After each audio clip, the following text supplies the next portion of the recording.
Welcome to NewYorkTrue.com. 80 acres of empty oceanfront land? Enticing? Definitely. Challenging? Absolutely. Among the pluses, it's right next to the Atlantic Ocean. Among the challenges, you guessed it, it's right next to the Atlantic Ocean. Arverne East is an 80-acre parcel in the Rockaway neighborhood of Arverne. In a confluence of post-Sandy rethinking of waterfront design and development, and the Bloomberg administration trying to continue pushing forward as the clock winds down, the city is working to restart development here. The Department of Housing Preservation and Development, together with the American Institute of Architects New York chapter and the site's selected developers, recently announced an innovative program. They are publicly seeking design proposals for Arverne East, with an initial deadline of June 14th and a goal of announcing a selected design on October 24th, just before the one-year anniversary of Sandy. The outcome is far from certain, but it's an important effort. First, it shows a continued long-term focus on development in Rockaway, particularly in a rough, long-battered part of the peninsula. Second, the parties are hopeful that the public design competition will produce substantial advances in resilient waterfront design and development, useful throughout the city and beyond.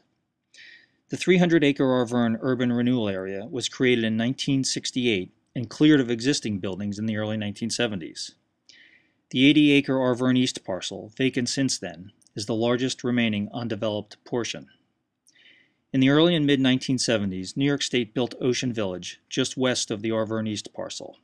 It's a long, troubled complex that has recently been purchased by one of the developers of Arverne East and is undergoing intensive renewal.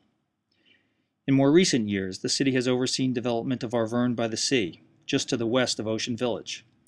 Arverne by the Sea has about 800 units built, 500 under construction, and possibly 1,000 more to come.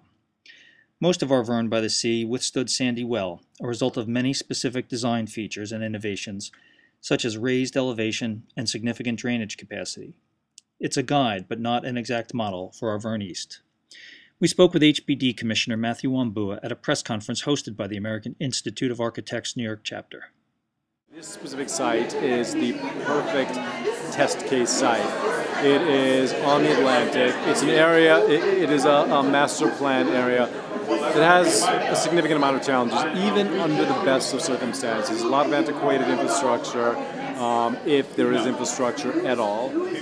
So there's need for both infrastructure as well as greater resilient design. And again, under the best of conditions, this would be a challenging site. So our thinking was that we start with this kind of a site as a backdrop for competitive thinking that can unleash some creativity. Ultimately, if we're successful, then we have a master plan that is going to lead to greater sustainability for this site. But in terms of success, we're also more broadly defining success as being able to come up with a compilation or a canon of smart, creative design elements and architectural elements that we can replicate throughout the city. Just in case an oceanside flood zone, limited infrastructure, and a long-depressed neighborhood are not enough of a challenge, Arverne East has an extra one in at least part of the site. Piping plovers, who nest on the beach and are protected by federal law.